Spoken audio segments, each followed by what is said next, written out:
Welcome and thank you for joining Happy Hour Holidaze, your go-to podcast for business, entrepreneurship, and life stories.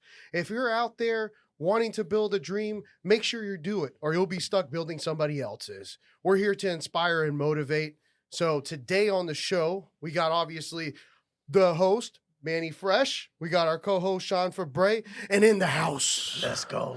we got a bunch of motherfucking rainmakers up in this pussy.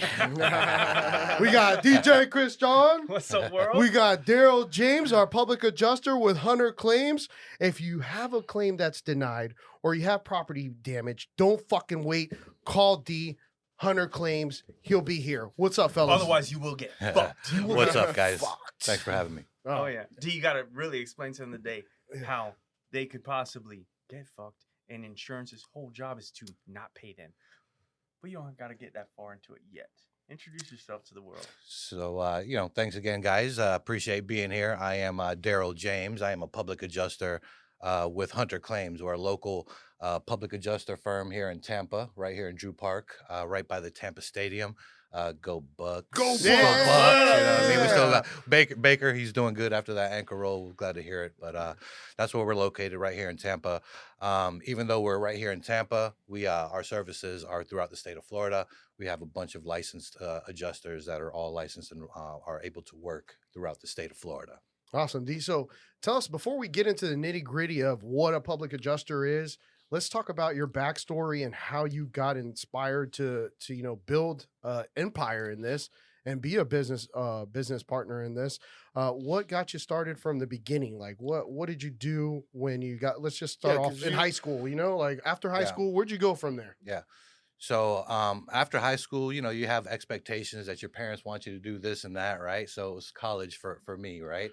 But we went to the 13th grade, which is also known as HCC over here on Dale Mayberry in Tampa. So, I kind of did that, tried that for a little bit, and, wasn't everybody's forte, and I kind of learned that. So I was always a go to school, go to work type of guy. So school wasn't working out. I found a niche in corporate. One of my first corporate jobs was with a payroll company back in 1998. So pretty much got involved with them, doing miscellaneous stuff. I was a young kid back then, 20 years old, just kind of wanted my foot in the door at a nice corporate location, getting a paycheck. And it was a cool place, small little family company. And we were cutting payroll checks, about 5,000 payroll checks a month throughout the local Tampa, St. Pete, Clearwater area. And I stayed there and I did that over the next 21 years, believe it or not. Same company. One person, Very 21 loyal. years. Yeah, very And loyalty, that's another thing we can get into, later if you want. But, that's kind of the gift and the curse of me, right? Loyalty kind of keeps you back from your true progression in life. You kind of, you started off perfect, right? You make somebody else's dream, or do you make yours? Do you realize that at a young age, or do you have to go through some things in life before you kind of get the awakening moment, right? So my story is, not to advance the story too quick, but 1998 through 2017, Hurricane Irma rocked us, hit the Gulf part of the state. And my organization, we cut payroll checks, right? So even though there was hurricanes, we were expected to get people's livelihoods to where they needed to go. So we moved our operation from Tampa, literally got in Jeeps, cars, Cadillacs, whatever people had available to them, put machinery in cars and moved it over to the Orlando office. And we did that. We made magic happen for people going through a hurricane status. But, it was a lot. It was taxing on the body, on the family who kind of needed you at the time. We're going through a hurricane, but you're helping somebody else, going back to helping somebody else when your family's sitting there like, what about us? We're here. So, again, working for cool people, you're getting a good salary, you're getting benefits, you're just kind of coasting because, again, the word is complacent here. I think, people find complacency and they're comfortable with that. Is that wrong or is that right? No, you're right. Because Especially listen, if you're running that show over there. Yeah. Like I know you worked for years. a paycheck is medication for you not to chase your dream. It's a painkiller, right? That's what a paycheck is. And that's what a lot of people don't understand is that employers only pay you so you don't leave. So that's kind of what it sounds like what this payroll company was doing for you, maybe giving you bucks tickets on the side, saying, hey, thanks, and maybe just enough to where you're like, okay, no, I'm not leaving. I'm not leaving, right? That security, which Well, sometimes can be false. Yeah. Because you never know when you're going to be let go, but it's, You know, they give you the security and kind of take away your freedom. Yeah. And time, and it's working all for true, yourself. right? So we'll talk about, youngness and naivety, and what you don't know is what you don't know until you know it, right? So again, you're in corporate lifestyle, you're making your bills, got something on the side, you're living all right. You're You got going out, kids. nothing's wrong, Yeah. but you're just living. You're kind of in this hamster wheel. Which some And, people, they're cool with and that. it's fine, right? Yeah, Because some that's people fine, need a too. structure, right? Some people need to get up at 7 to be at work for 9 and be home at 5 and making dinner at 7. Whatever your Yeah, scenario working for is, yourself is not for everybody. it really isn't, right? Yeah. So corporate world, it might be the answer Yeah. for half of us or more. And again, we don't realize this until certain things For happen in your life. 99%. For 99%, that's a very good poster right there.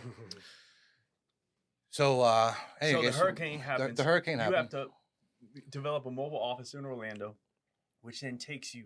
Does it open your eyes and you get introduced to? Yeah, well, planes? well. There's a little bit more behind that.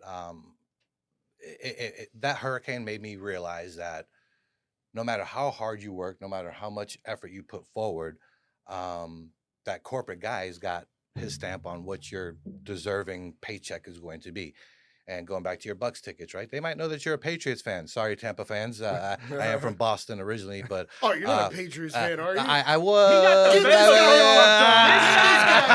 best this of both. This guy got the best of both fucking worlds. He could tell. That's right. Dan He could- Marino fan, never win a Super Bowl. This guy, Tom Brady, how many? Countless. 6? One, two, Seven. Seven. Seven. Six Seven. with them. Six with the Patriots. And then team, one with and then Tampa. You're one where welcome. he lives, the You're welcome. freaking Bucks. No, This you're guy- welcome. listen. Bro, hey, let's put it this way. Bill Belichick is a joke.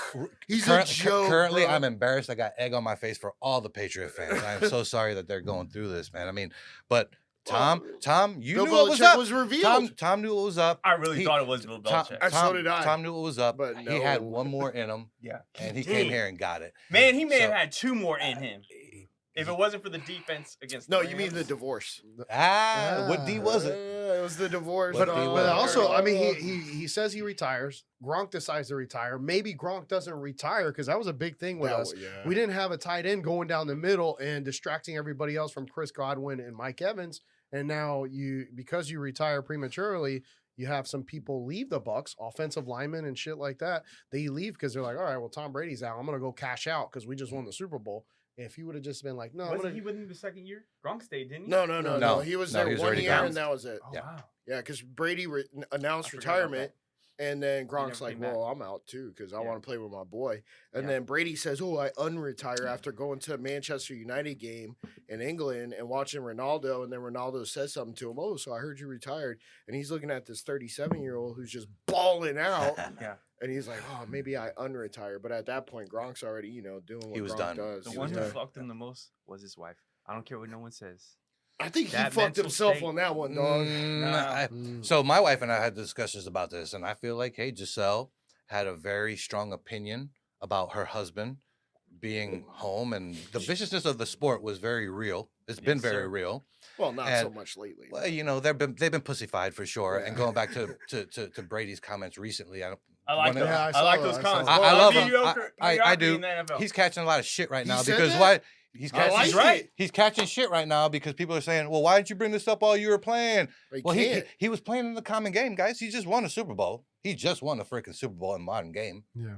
So, anyways, I digress on Tom. I could talk about my boy all day long, but it was Giselle because, and I'm not saying it's anybody's fault, right? So being in a married relationship, it is a two-way road.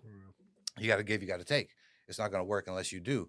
Now, being football, right? So Brady and I actually started our careers around the same time too. Not to be corny, but kind of going through the progressions of relationships and how the time spent during a certain amount of time in your career and being split between home and work, right? This is another thing that we juggle as men, as women as well. Just as entrepreneurs in general, this is something that we all struggle with: is how do we do the family and how do we do the work and how does everybody get our time and how do we not crumble inside and still be strong and all that good stuff. But with all that said, Giselle, I believe, put an ultimatum on the table.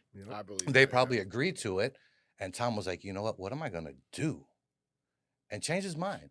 People are allowed to change their minds, right? Of course. But I Especially, think- he still had something in him. Well, Yeah. no, He but did. He also signed that 10-year contract with Fox to be an killer on-air contract. personality. It was $357 million Killer contract. that he pulled back on, and now he's redoing. But talking about spouses and the hardships of maybe a transition, you went through a similar transition where you stopped doing the payroll company and then you were maneuvering over to being a public adjuster. Yes, and there sir. was a time frame where that was difficult and maybe put some hardship on your relationship. And maybe Were you just working both jobs at the like working Oh, your he said corporate quit. job? He said he quit. Well, there was while a lot. you're trying to yeah. create, you know, going through school, going through your certifications for public adjusting. So doing this thing with a plan, there was a method to the madness, believe it or not, right? So you just don't transition out of something you've been doing for 21 years and just leap into the pool. Sometimes you do, and sometimes that's what people need. Okay, I agree. First of all, just how most people learn to swim because your dad threw you in the pool while That's your mom was cussing at your dad, and now your dad's looking at your mom like the motherfucker's swimming. Shut your mouth, bring me a beer. Anyway, Go that's in the deep end. That motherfucker gonna swim. So I digress on that, but so the transition for me was Irma opened my eyes as to it doesn't matter how hard you bust your ass for these guys, your salary is what they are, and your Patriots tickets to the Bucks game is your bonus. Thank you. You made it through the storm. We made X amount of $1 million while we did it. Bravo. Yeah. Merry Christmas. Did they give you a bonus? I got I got Patriots tickets that year. The Patriots played Don't here. count the tickets. Besides that. I did get a bonus. Okay. I did get a bonus. But obviously in your eyes, and like, it's because and here's way why. Above and beyond. Well, here's why. The bonus came because at this time, at this position in the company's lifespan, we had a good core group of VPs in leadership. We had people that saw the efforts, saw the work, and made right on it the best that they could. And I've been through the scenarios where the VPs were pure shit. They were there as bona fide babysitters. They didn't know what the hell was going on. They were just there to make sure that the employees were doing what they needed to do while the company morphed into their next whatever they were going to be. That is the thing that kind of opened my eyes and said, you know what? There's something more to this. I just had, my daughter was 4 years old. I'm, new dad, 4 years, she's 9 now. But there was things that I was looking at from a higher perspective. Like, do you just stay here and be complacent, or do you give this girl, this 4-year-old daughter of yours, everything that she deserves and that you can give to her? And until you have a kid, and this was me before the kid. There was no, you didn't live for anything. You live for yourself and that next little, whatever you're going to do that was fun, that life experience, whatever. But now that is for my daughter. My Google picture is my daughter. People ask me, who's that? I was like, that's my boss. That's who I get it for. And that's who I do it for every fucking day. And that's no lie. That's my shit. And she's going to stay my Google picture. What about the wife? Fucking ever. She's my bomb too. I mean, she's my rock. So going back to that, right? So let's go back to my wife. So leaving corporate, you have to plan for this public adjuster thing. And this public adjuster thing, I didn't really know a whole lot about it, but I have a friend who's an attorney, and I have another friend who doesn't know this attorney, and they both were talking things about public adjusting, and my brother knew this attorney, and they would just kind of talk about it. I'd hear this stuff in the background. It was just kind of like background noise to me. And I was like, dude, it kind of got me, even though it was kind of background stuff, but it was transitioning myself, it's kind of just listening to everything around me. And I looked into it and I had the conversation with my wife. I was like, this is what we got to do. We got to bite the bullet, because this thing is not something that you just jump into and start making money. In some scenarios, if you go work for a big corporation, a big public adjusting firm, you might be able to get a small salary and make a commission. I don't know how the pay structures are today, but that wasn't the road I wanted to take. I wanted to dive into it, make maximum for myself and my family, and make this transition worth it. So the conversation was in 2018, was, hey, gonna hang it up, gonna hang up the suit, right? And we're gonna take 2019 to morph and transition into this public adjusting. And what that means is I've got to study, I've got to get my licensing, I've got to get CEUs under my belt, I've got to get accreditations, and there's prerequisites that you have to do in order to get this. Again, it's a lot of things that you have to line up and do. So, and after you do those prerequisites, then the next major thing is that you got to find somebody who's going to take you under their wing and apprentice you. Little did I know that was going to be the hardest part. I self-taught myself all the stuff that I needed for my first license, took that test, passed it with flying colors, and I was ready for my apprenticeship. And I called the big guys around town, and, big guys are big guys. I work for corporate. I know how it is. The phone, they don't pick it up. It's your loss, not theirs. So I couldn't find an apprentice. I couldn't find somebody to take me under the wing. At the time, and for a while, Miami kind of had a black eye on them for public adjusters and what the Miami adjusters were doing through hurricanes. And I won't get into that, but it was not the best look for public adjusters in Miami just because of what they were known for. But because of my trouble here in Tampa trying to find an apprenticeship, I reached out to some folks in Miami and they had some availability. So I went back to the wife. I was like, hey, good news, bad news. Found an apprenticeship. They're willing to take me, but I got to go to Miami for 3 months, apprentice. Then they'll send me back home to finish up my next 3 months with somebody here in Tampa. It was hard, because again, we're a young family. You're just trying to figure stuff out. And she agreed, and that this was going to be tough, because this was her salary versus what we had saved.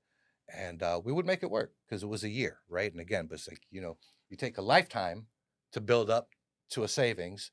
And little do you know how quickly does that, it just dwindles when you need to tap into it. Did you have family down in Miami or did you have to stay at a hotel? No, this is going to be, this is all on you, right? Yeah. So this is the other thing, right? This is all on you. Before you get into it, before you find where you're going to land, this journey, you're on it, man. You're on it. Nobody showed me what to do. Nobody told me what to do. You had 100% commitment. And that's what it took, and right? Sacrifice. And it's a hard thing because, again, when you do 2 decades of one thing, right, and that's what you know and that's what you're good at, you discredit yourself into what is the future and what you could potentially do for yourself. But what I quickly learned, man, is that the one person that you're not going to fail is yourself, yes. Right? And when you have a family on top of that, I'll be damned if you're going to fail your wife and if you're going to fail your kids. Hell no, that was not the option, right? So I did what I had to do. You figured it out. I figured it out. I figured out my story, right? Everybody else's story's got their own little wiggles and waggles, but that was my story, kind of getting into it. So that commitment was made, right? I was heading down to Miami, packing my bags, kissing the wife, hugging the kid, like shit, fuck, sucks. But we'll be back. We'll be back. 3 months later. 3 months later, right? Well, I also wasn't a person who was very involved with LinkedIn and shit, but during this time, you get very familiar with things that you've never been familiar with, right? Yeah. You throw yourself to the wolves, pretty much like me expose myself to this social media, to this LinkedIn. Packing my bags, man, and I get this ding on my phone. It's this LinkedIn banner, and it's Richard Hunter from Hunter Claims saying, lunch at Rocco's Tacos. Oh, wow. And with that, we will be right back. Like, comment, and subscribe. You can find us on every social media platform. And if you got questions about public adjusting, or maybe you just want to talk to the host or the guest host, or D, just drop a comment there. We'll reply. We'll see you in a moment.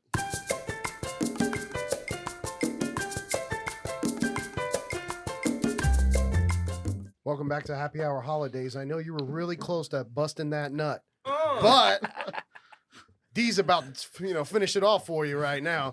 So D, you meet Richard Hunter, or you're about to leave to go to Miami, and Richard Hunter calls you and says, Rocco's Tacos. What happens next? And just quick, Richard is short for Dick. So his last name's Hunter. Dick Hunter. Big Dick Hunter. Big Dick Hunter. That's hilarious. And he's the big head honcho on Hunter Claims. That's absolutely hilarious because there's a whole nother story behind the Dick Hunters. And yes, I said it plural, but we'll get into that. There's 2 Dick Hunters? Listen here. We'll get into that in a moment. Both guys? But also to show you the type of career D had, like that company that he was working for, the payroll company, it was sold how many times? At least 5? Oh my goodness! I stopped counting after about 5 because. But for him to stay on 21 years, speaks to the type of person he is, the type of employee he is, the type of job he was doing there. 20-something years, his division or him. How did you not try to get some stock options or something like that? So let's go back to 1999 or 2000. So the first sale was from Southeastern Companies to this small little company called Global Employment Solutions out of Denver, Colorado. And the VPs of that company came down to our little office here in Tampa, 225 West Boulevard at the time. It's a college now. But they were like, we need each of our employees, each of our Global Employment Solutions employees to write us a check for $1. What? Yeah. Really? $1. I don't get it. Me neither. But we did because we had an opportunity to gain stock option Invest in the company. and invest in the company. All right. So at the employee level, I guess at the W-2 level, hey, give us $1 and maybe we return you a favor in the future, right? Now, that's what we knew. Again, young, dumb, full of what? Come. Okay, here's a check for $1, right? And at the time, we didn't realize that the directors and the VPs were getting this sweeter deal, but I think they were mandated to throw in like 50 G's each or some shit like that. What they were trying to do was save the company, but we didn't know. They were trying to charade it, but they're trying to make it kind of like a fun little, cool little thing. So to advance this story real quick, so that $1 check in 13 months' time, we've all had some pretty good returns on our money. But if you can tell me a return that you've had on $1 that returned you $1,000 in 13 months, damn, I'd like to know about it because you should have put in $10. Yeah, but they didn't fucking tell us. They didn't fucking tell us that we had this chance. You know, just give me $1. We just need $1. No. And I don't know what their deal was. They didn't want to spook us or whatever. But I think it was just supposed to be a fun little game. And through the company, they maybe got $150 in $1 checks from everybody that was a W-2. And then the directors and above, they probably contributed collectively $200,000 to $300,000. And it was enough to keep the doors open, keep payroll pumping. And if you don't know about the payroll industry, it's a cash cow. It's an enormous cash cow, but you have to be at the investment level to see it. Every sale, I mean, there was multiple millions of dollars. The employer pay the payroll though? I mean, like, why would a payroll company be suffering? I mean, how would they go under? So there's one answer to that, guy. I don't care what industry you're in. There's one answer to that. Mismanagement? Fucked up management. Yeah. And how many managers were there? I fucking stopped counting, bro, because it was a circus show. My deal was, y'all are paying me. Y'all are paying me to do this shit. I find it comedy in my day to find you guys running around, cussing each other out, fucking round table, come back, you need this report for fucking what? For fucking what? Anyways, let's not get into that shit because that's not what we're here for. We're here. But just to let you know, he was an incredible employee for 20-something years, lived through the sales of I don't know how many times the company being sold, and now you find yourself in Miami. Fuck that. It's time to ride or die for my family on my own. I'm about to go get it. You know what, or die trying. You're in Miami. You're forced to social media, LinkedIn, and all of a sudden you get a ding from your boy Big Dick Hunter. Big Dick Hunter. Where we at? Richie Rich, what up, doggy? So then what happens? So Richie Rich and I, we meet up at the Rocco's Tacos, and we just start shooting the shit and what I was doing and what I was trying to do with my life and what his company was about. And what was awesome is and how life is like a full circle of a circle. You don't fucking realize it, bro.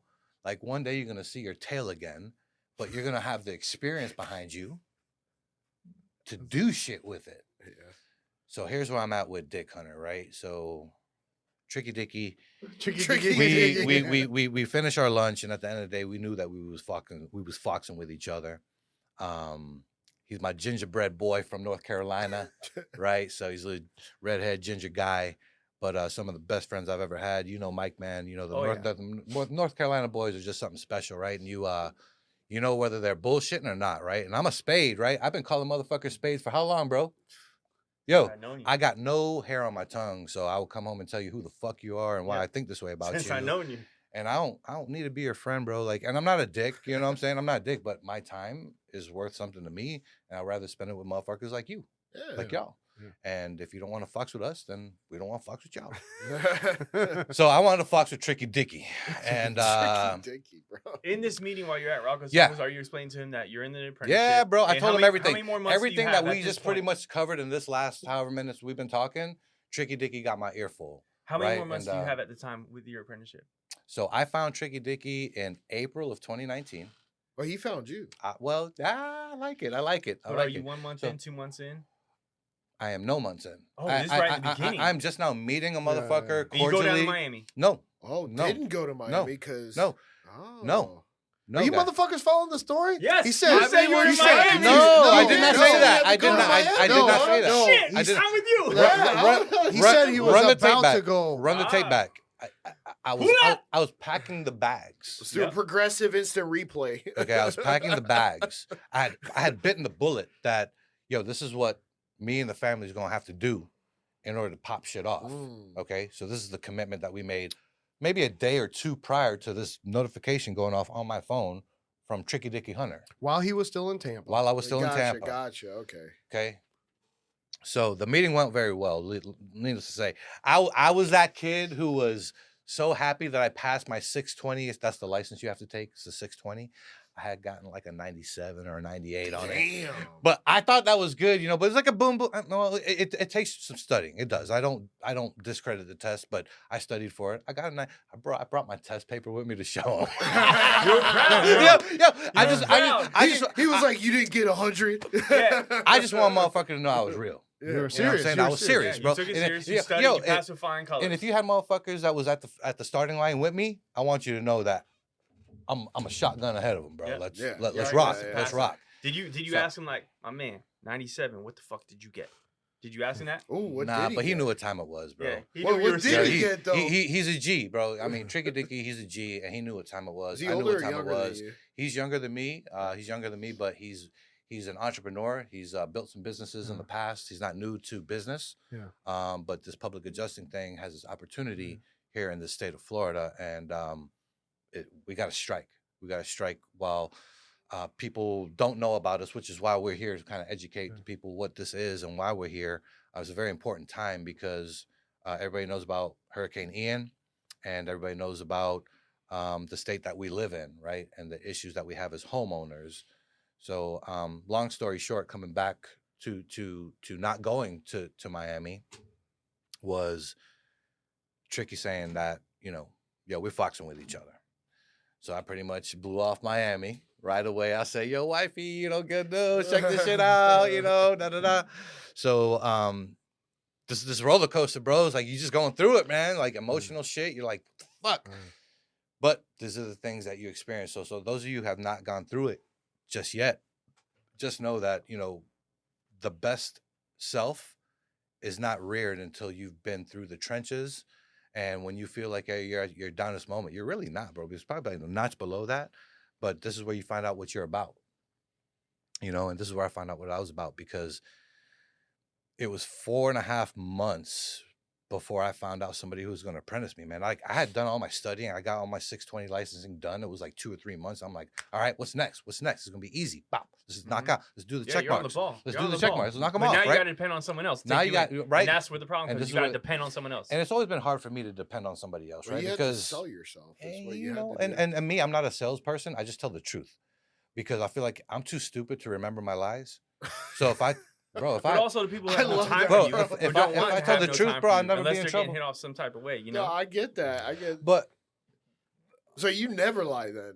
You're just like me, bro. I never He's real lie. deal. I'm No a real deal. filter. The what's biggest great the about you, biggest man. lie, and because my daughter's not allowed on podcasts, the biggest lie in my life right now is Santa Claus. So I might be him. I might What not about be. the Tooth Fairy? Tooth Fairy still rocks him, bro. She just lost 2 in a row. Tooth Fairy's fucking going broke.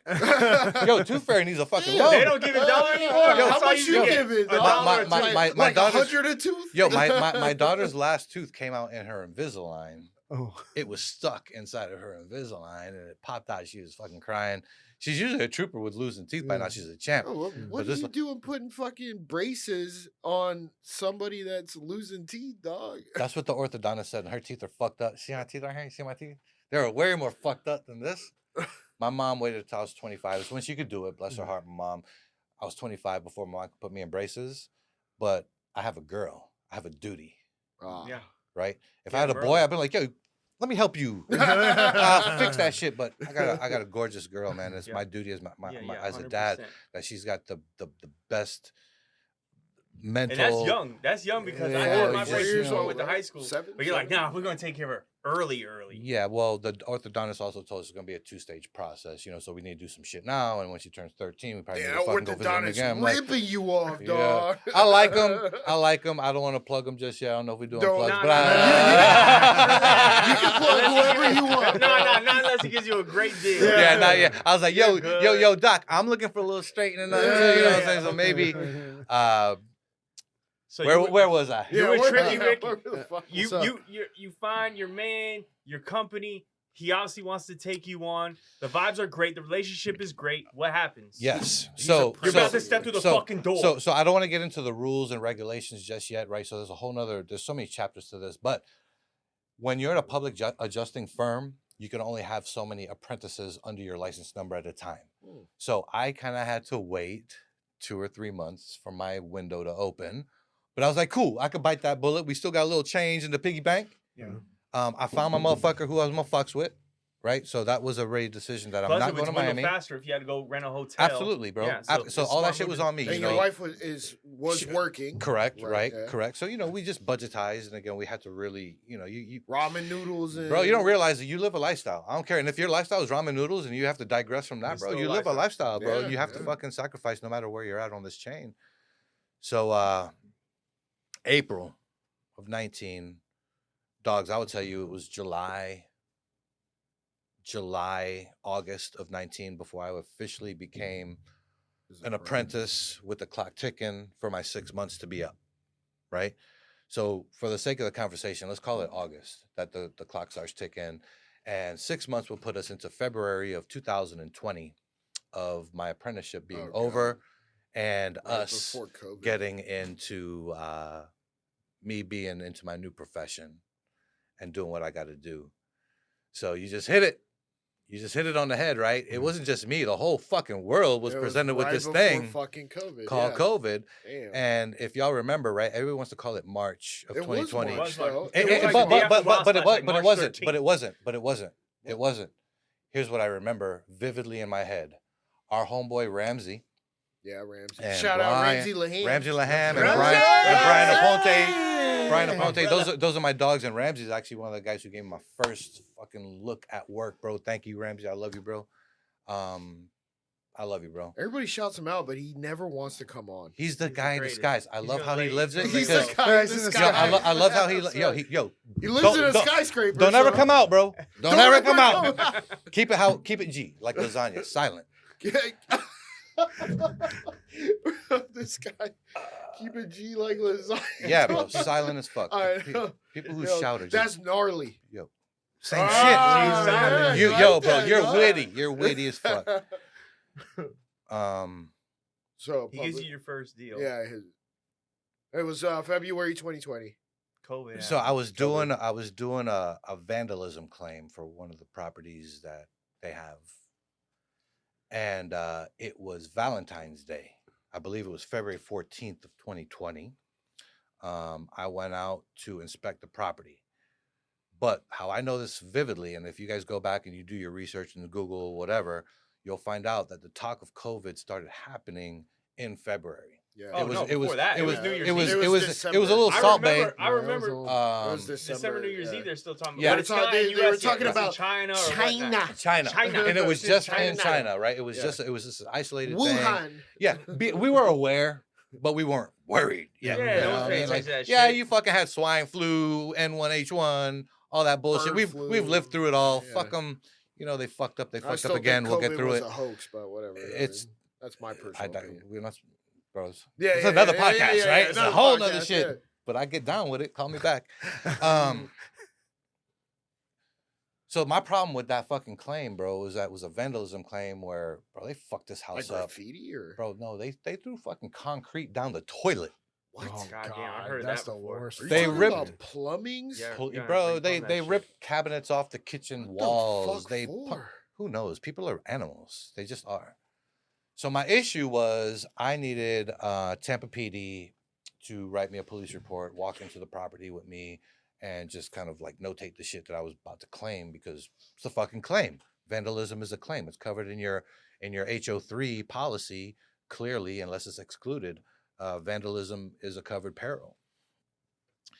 The issue with this fucking Tampa Police Department, I'm gonna call them out because, bro, you're here to serve and protect, and you didn't do shit. You were scared about COVID and you didn't walk into this house with me to write a police report, and you told me that you just weren't going to do it. There was nobody in the house? There was nobody in the house. They already left and vacated the house. What are they scared about? They were scared about COVID and what the government and Fox News was telling them about COVID. And, I was willing to do whatever, wear my mask, do whatever he wanted to do to feel comfortable. But Tampa Police Department refused to go up into this house with me and record the findings. And this is February 14th. This is February 14th, 2020. Really pops off. Valentine's Day. I remember it because, you know, I have a wife. You know, I got a kid. I got shit to remember. Yeah. And these are things that kind of just stick in your head and with claims, bro. I got stories for days. You know, I feel like an old man already. So like I got story for days. So we didn't go in because the motherfucker wouldn't go in with me. So it was a trouble thing for me because what I didn't know was.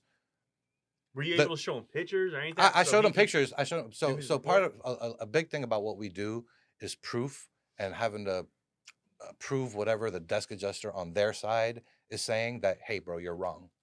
Right. So what my thing was is that they were refusing. The carrier was refusing to admit that it was vandalism. So what they were requiring of us, the insured and myself, was a police report. Like, this is easy. The police. This is what they're there for. Right. Call up TPD. Number one, TPD couldn't find the damn address. Gave them the address. I'm standing out front. I'm like, I'm here. They drive past.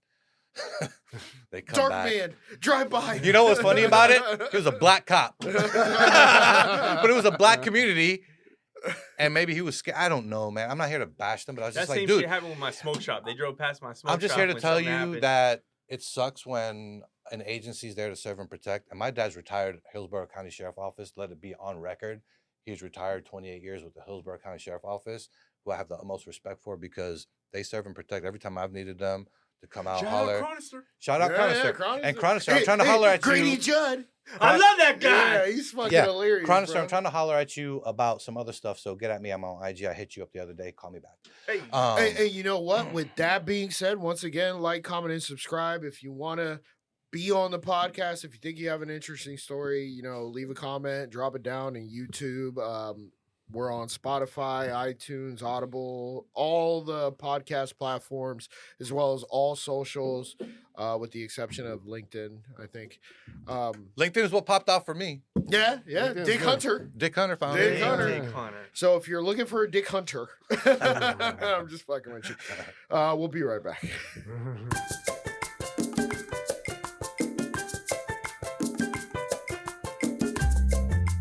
Listen, guys.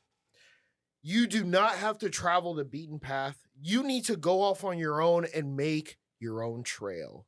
And that is what it seems like you have done, D.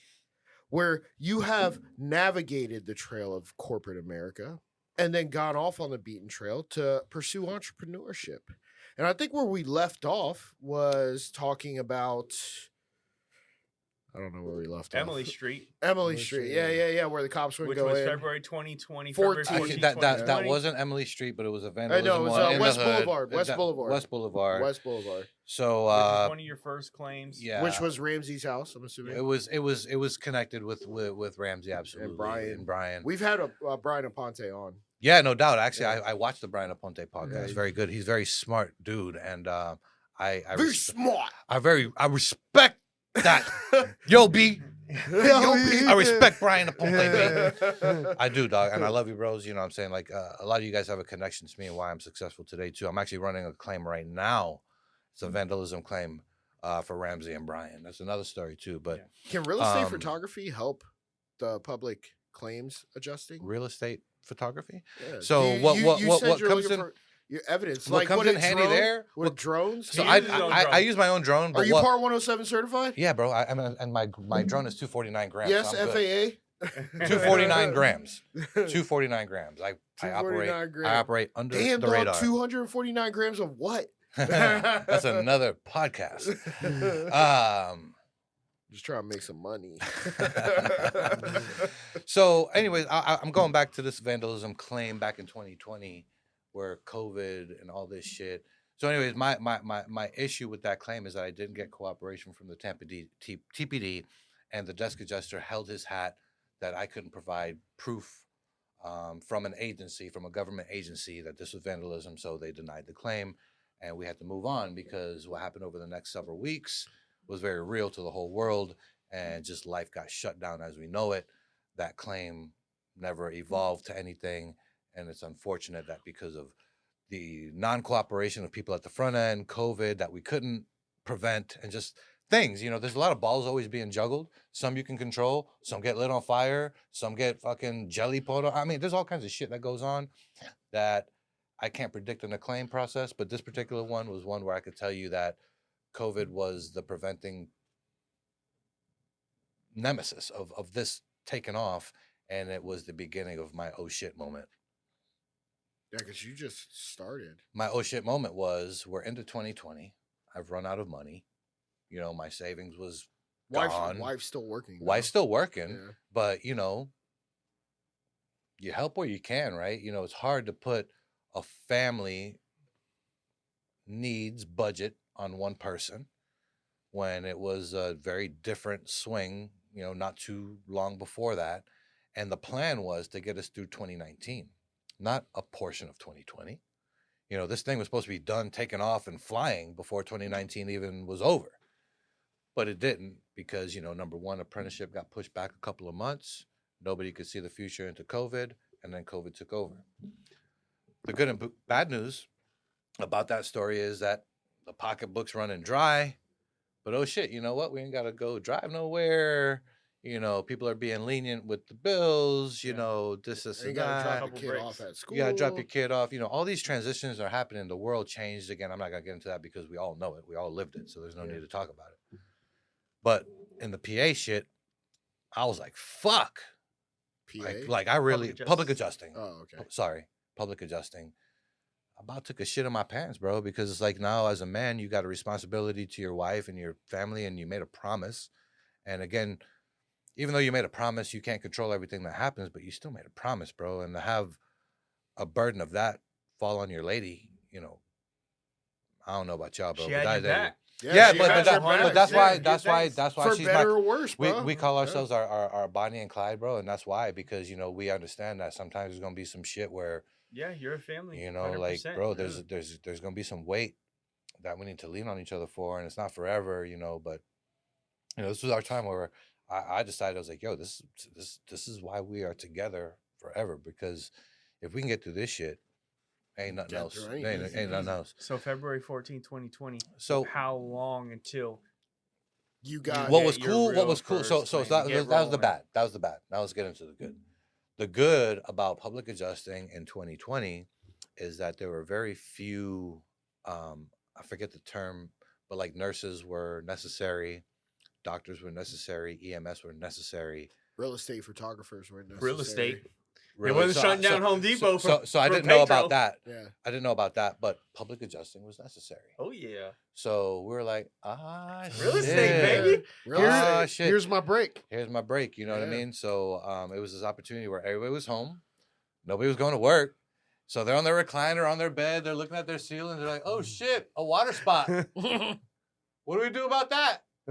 You know, so now they're Googling shit, and they're like, I guess somehow they find public adjusters, whatever, and we find a phone call through our Google phone number or email, and they're calling us, and like, well, shit, man, phones are ringing, bro. You know, that's cool. You know, like they're home. We can go do inspections. We don't have to wait till after 5 p.m. when they get home from work. Yeah. You know, we're doing this shit. So we're on I-75. The only motherfucker on I-75, bro. This is awesome. Yo, let's see how fast this son of a bitch go, right? So we booking, man. We're going everywhere. We're going to Ocala. We're going to Sanibel. We're going to fucking Naples. We're going to Orlando. Shit. You guys are throughout the state of Florida. Yeah, we're licensed in Florida, and there's a lot of us adjusters that are actually licensed in Texas, Colorado, North Carolina. So we have licensures throughout the state, and we're looking to get into Colorado next. California is the Wild West, like literally. But there's opportunity there, and we're actually, you know, I'm trying to find out how we actually help the Maui Should people. homeowners call public adjusters first before they call anybody else? Now, when you talk to a public adjuster, the absolute answer is yes, right?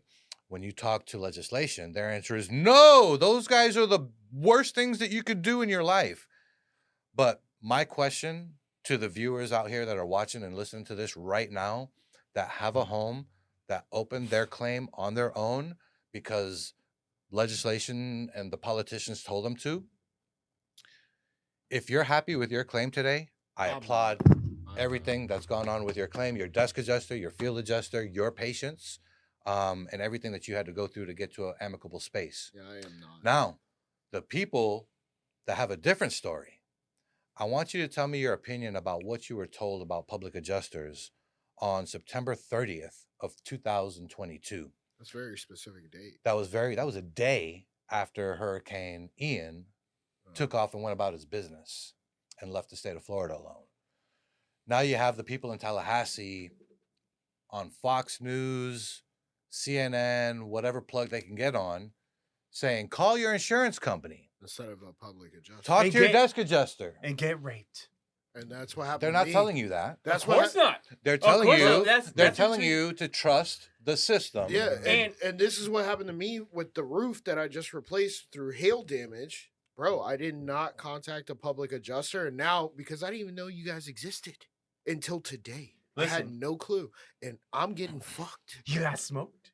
I'm getting smoked, bro. Listen, I'm getting smoked. But for the viewer, before you even go that much further, right now, who have no idea what the fuck a public adjuster does, explain to them real quickly. You guys do. And why they need it. That's simple, and let's go from there. All right.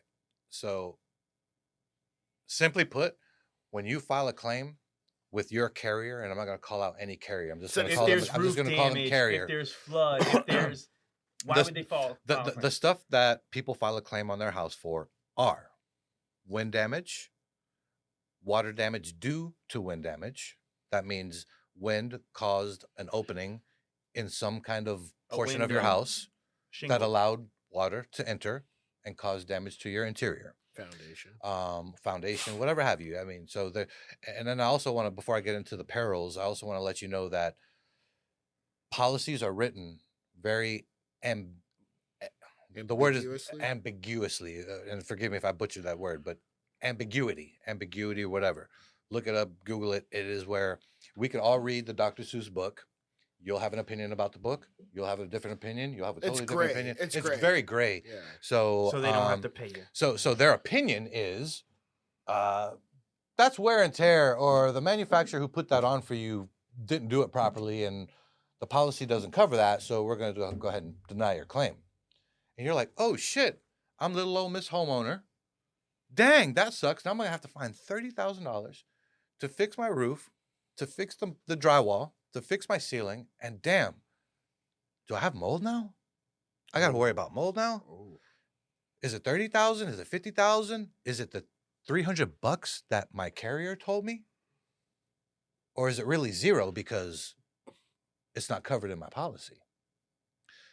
This is why the carriers win, and this is why they're worth $1 billion with a B. Because they don't really pay. They don't pay, but they take, right? They want your premium. They want it on the first of the month. They want it now.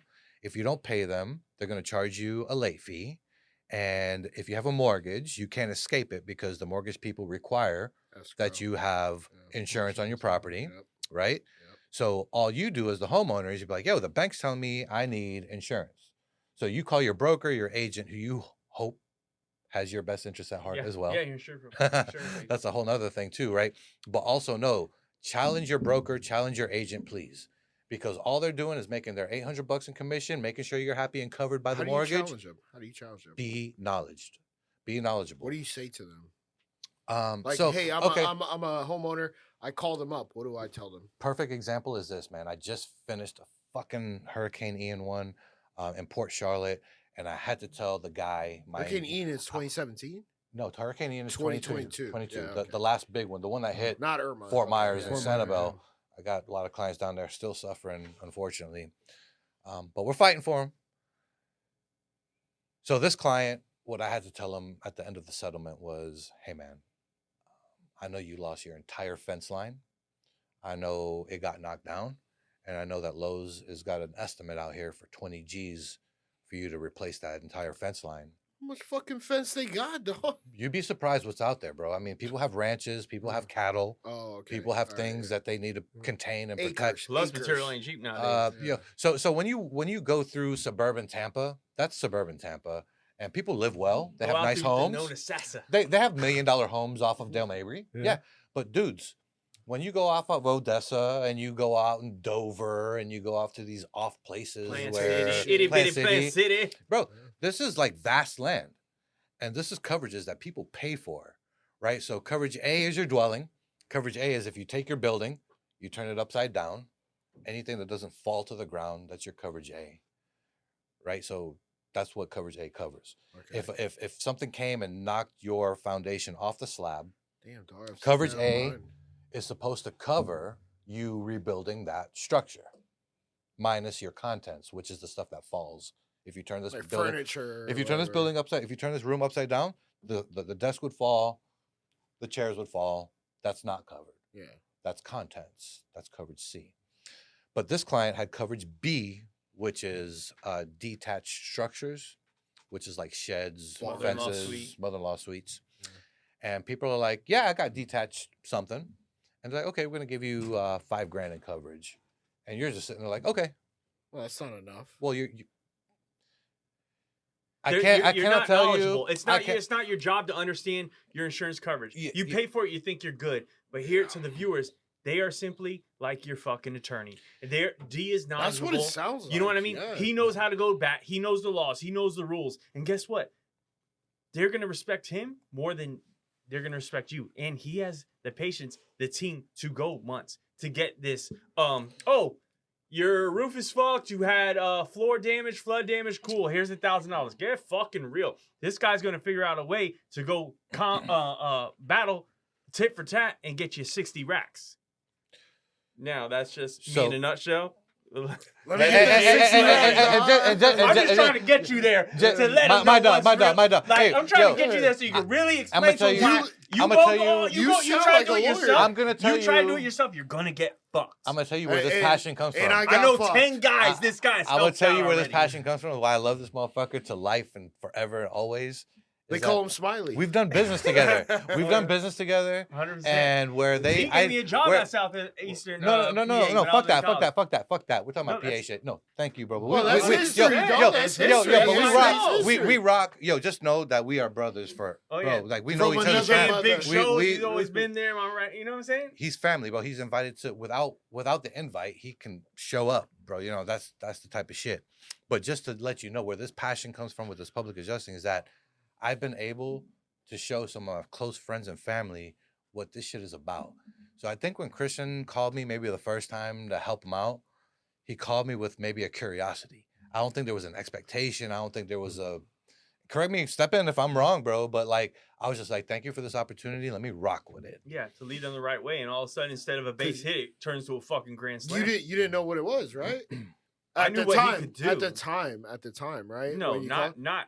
Because you're in the position that I'm in right now because I didn't know this shit. No, but I still knew that a person just trying to combat your insurance company, bro, whether it's car insurance, whether it's home insurance, like medical, they're not your fucking friends. They're not. Medical, like I'll never forget. I'm headed to Miami to DJ. Fuck me too. I'm headed to Miami to DJ. I have a brand new, it don't even matter. Listen. You had a brand new what? Well, at the time. Hey, tell him what it was. Was it a 745? It was Cadillac, a big one. At the time, a big boy STS, Cadillac STS, and STD. STD. You heard it here, folks. But listen, I'm headed to Miami actually for a video shoot, DJ Khaled video shoot. All of a sudden, a metal fucking hook. That's the way I can describe it. Falls off a bed of a truck. I try to swerve, hits my car door. And do you remember the movie Grease? Yeah. Where they go, they have the fucking things on the wheels. Yeah. And that's what it did to my I remember that. driver's side door. I come back, I'm like, all right, I'll figure it out when I come back. On my way back to Tampa, I call insurance, call them up. Hey, how's it going? Need a Geico. Need to do a claim. This is what happened. Okay, I'm on I-75. A piece of metal or a hook is headed towards my car. I swerve to try and avoid it. But it still contacts my car, ruins my door, puts a hole in it. Okay, sir, hold on real quick. I was back. Sir, did you say you swerved out of the way? Yeah, I tried to swerve so I wouldn't hit it. Oh, sir, because you swerved, we can't cover you. Fucked. And long story short, that's a little nut. Hey, okay, take it out. Okay, but we gonna be right back because he's gonna tell you why you need him.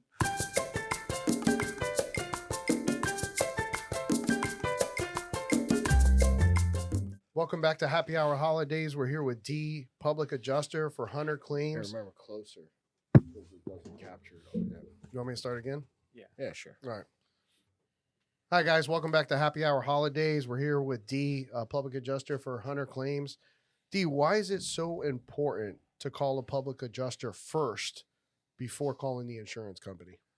I would say the biggest reason is because you, as an individual, are busy with what you're good at. or what's important to you, like your life, your family. If you're a doctor, I don't think you have so much time on your hands to be calling and dealing with your desk adjuster. If you're a professional and your time is more valued in what you do for a living to make you money, because the claims process will drain every minute that is your spare minute and is not your spare minute. I mean, every moment of your life, it will consume you, which is why it is very beneficial to get a public adjuster involved from the beginning. The benefits of that is simply this. We know what to document. We know what to look for. We're educated on what the claims policy looks like. We're educated on what the coverages are. We're educated on what the limitations are. We're educated on your exclusions, your addendums. These are all terms that you probably have heard them. And not to discredit anyone's education, but you probably don't know what they mean in the terms of your policy and what your policy covers. Christian earlier mentioned that you swerved to miss a metal object, and because you used the word swerve, you were denied, right? Yep. So this is what it fucks a lot of the clients, because they'll say, oh yeah, I had claim, it's been happening for 4 weeks. And then all of a sudden the roof caved in. That's your death. The second that you gave them an inkling of a notion that this has been happening and that you noticed it, but you just didn't call it in because your roof didn't fall in until it did, they're going to tell you that you did not follow the rules of your policy, and you did not report the claim timely, and you did everything wrong, and you are the reason why we are denying this claim. And you are fucked. And you are fucked. So my reasoning with this is, guys, again, I'm not a salesperson, bro. The last Are person. you sure? No, fuck that. Fuck that. No, it's not about sales, bro. I swear to God. Listen. Anybody that knows me, bro, you can vouch. You know me forever. Half my life, bro. Used to make records hits by throwing them out of your top window. I say, how you make a record hit? You throw them out of your car and smash them. Smash them on the road, bro. I'll still make a hit. Like, bro, a piece of shit record will still smash it. This motherfucker went by Infamous 13 back in high school, and I didn't really know him then, but I kind of knew what he was about. So I'm just bringing shit up because he been knowing me for a hot minute, right? So call my bullshit. If I'm a motherfucker that comes out and don't know what I'm talking about, call me out on that, because what this podcast, I think, today is about is letting the people know in Tampa, Clearwater, St. Pete, Naples. I don't care where you're at, Tallahassee, Miami. If your Miami adjuster is not doing you right, and again, I'm not out here trying to slander, but if you just want a second opinion, we do policy reviews, no cost. If you want to make sure that your agent or your broker didn't fuck you and didn't give you enough of your fence coverage that you need in case that shit gets wiped out in another Hurricane Ian Cat 5, your fence is going down in a Cat 5. And if you have a $20,000 fence with $5,000 worth of coverage and coverage B, guess what you're getting for your fence? $5,000. And you're only getting that if you hired a PA. If you did it on your own, they're going to make you think that it was your fault that the hurricane came and wiped your shit out. That's what they're trained to do. You don't have time. You're not educated enough in it. And it's not your profession. So simply, if you just look like a person like me, Ramsey, Brian, if our thing is to keep properties rolling, rehabs going, I'm going to hire a professional who knows what the fuck he's talking about and is going to come to bat for me and basically get me the win. I'm not going to, just like it could be something as simple as tiling a bathroom. Guess what? You know what? If I watch enough YouTube videos, I could probably do it. But do I want to do it? No, because my time is better spent other places trying to do more deals. Simply as that. So just the fact you're going to get fucked. You don't know the rules. They're going to find a way around it. I would make that mistake. The roof's been leaking for 4 weeks. Sorry, sir, you're fucked. You should have called. You should have called week 1. Right. This guy knows. All public adjusters knows. I mean, the amount of people you've helped that I know or don't know. I mean, the proof is in the pudding. And this podcast is just, hey, no one's selling any viewers anything. It's just about being educated and informed. That's it. On what they can do for you. And then another thing, D, you were saying that, hey, legislation is always changing. Yes. Hey, people, we're not up to par on that. But how do you keep updated with all the legislation that changes continuously? Thank you for that question. It's a very important question. So thank you for that. As public adjusters, we're not just out here adjusting claims because that's what we're here to do. We're also tasked with being on top of our shit, right? So our education needs to be current. It needs to be on point, and we need to know what Tallahassee's talking about all the time. So to answer your question, we're required by the state of Florida, and we're to complete 24 hours of CEUs, continuing education units, Just right? like accountants, gotta Just know like the accountants, rules just like an every day. attorney, just realtors. like Yeah. everybody's got these set of rules to abide by, right? And in order to make sure that we're doing the best for our policyholders, the people who we represent, we have to be educated. And that's another big thing that you're paying for in our service, is that we know the appropriate way from, if we're going to quarterback it from day one. Let's say you've never had a claim, right? You just know that there's this 800 number on your policy that says, call me if you have a claim. So in all innocence, you call the number because a windstorm came through. And now you're mentioning, hey, 4 weeks ago, this windstorm came by. It was really tough and it blew a shingle off and my kitchen has water damage in it now. Well, Mrs. So-and-so, I'm sorry to hear about your damages, but because you failed to report timely, we cannot afford you coverage. Fuck insurance companies, bro. And listen, I'm Straight not up. here to villainize or whatever about insurance companies. What I am here to do, You're giving real world. what I'm here to do examples. That's is, what you're guys, doing. don't pretend that you're going to win, because their sole job is to make this. I always bring up Pythagorean's theorem because I don't know shit about algebra. AC, And that or word A right there squared just plus throws B me for a squared. fucking loop. And that's what they are here to do. There's also this great book out there. It's by Chip Merlin, Merlin Law Group. He's a big attorney out here in Tampa, but it's Delay, Deny, Defend. And if I have those words flopped, I apologize, Chip. But Delay, deny, defend. yeah. And that's I like I'm it. assuming that's their playbook. First delay, then deny. And if they're smart enough to have a public adjuster or take you to battle, then you defend. Correct? And to wrap up Sounds like it, yeah. wrap up what we've been talking about here today, those three words are what your desk adjuster is there to do. If you have 5,000 in damage, 50,000 in damage, or 500,000 in damage, guys, on Sanibel, on the island of Sanibel alone, I've got 2 million in damages on 3 properties. 3 properties, collectively 2 million in damage. What's today's date? 11/28. 28, yeah. The storm date was November Of last 29th, year. 2023. Yeah. Today's date is November 28th, 2023. Did I say that right? No, it was 22. last 22, year. 22 of last September year. 22 2022 of last year. Yeah, yeah. And this year is 2023. So That's we a are year now later. we're now Over a year. We're actually Over. 14 months if my math is No, you're correct. right. You're right. No, Probably to the date tomorrow. Yeah. That these people, still haven't gotten. and I know we're running out of time and I can't scroll through my phone right now, but I could show you some shit in my phone of damages that are just like, you would think that you were in the Gaza Strip, and not to make light of that right now, but Or maybe even in like Trinidad. I'm just talking about, bro, it's bad. It's fucking bad. It looked like nuclear bombs went off. And for something that bad, for them to be like, I don't know, you're not really These are, covered. and no, Goes to show you they're not on your so team. I also want to hit home with a real life story too. So one of my guys on Sanibel. You got 10 minutes, bro. You got time. Yeah. All right, cool. So Yeah. this Don't feel rushed. no, people should know. People should know this shit. And what I do gets emotional too, right? Because you become a part of people's lives for a long time. You see the You destruction of see what they go families. through. You Yeah. see destruction of family, It's right? their asset, their Some of these people home. lost family members, dogs, Mhm. cats, house. Yep.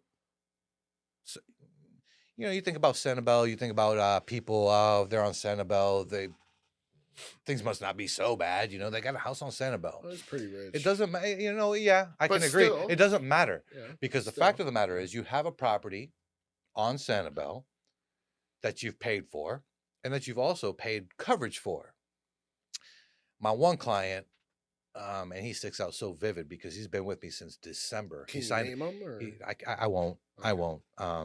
But it's very common, right? So his name is the same as my insureds, right? If you haven't called me, it's because your carrier has done you right. If you've called me, it's because you're dealing with this shit. And I'm sad to say it happens way too often than people realize. And people want to put the blame on why your premiums are tripled in the last year or two. It ain't nobody's fault except for The insurance company. they're not paying properly. And if they paid properly, there would not be a need for me. Guys, I'm here to work like how we all are, right? But when I look at my files, and I've got over 100 files currently, when I look at my files and I do my file review, I make sure I do a file review monthly or more, and I see why these things are not being paid. It really hurts my heart because then you hear about legislation talking about attorneys and attorney fees and how this stuff is turning into a wild, wild west because the attorneys are charging this, that, and the other. Guess what? Out of the 100+ files that I have on my desk, I'd say the percentage is less than 3-4% of clients that want to even get an attorney involved. They called me as a public adjuster because nobody wants to sue anybody. There's no reason to sue anybody. There's a policy in effect. The hurricane happened. The policy says that you cover my wind damage and water damage due to a wind-created opening. But it's 14 months later and you still haven't paid me properly or even a red cent. And you know what the hardest job for Darryl is, D? Is me calling my client on Sanibel and saying, I need you to send me cancel checks for your roof, cancel checks for your mold remediation. What are cancel checks? Cancel check. This is money that my client has paid for out of pocket. Oh, okay. Already cashed. This Already particular cashed. gentleman, and not every one of my clients. Because you can't wait a year. You Yeah, can't. yeah, yeah, You yeah. can't. But let me Life tell you goes this on. too. Not every one of my clients, this might be the one of my clients that's able to do this, has come out of pocket $200,000 plus Fuck. in canceled checks that I have sent to his carrier on 3 occasions. Bro, that's ridiculous. The first occasion, he couldn't read it because he didn't want to zoom in on the file. The second occasion is because he didn't get all the files because the company email didn't allow him to access all of my attachments. Could you have just mailed the checks? This is what we're down to right now.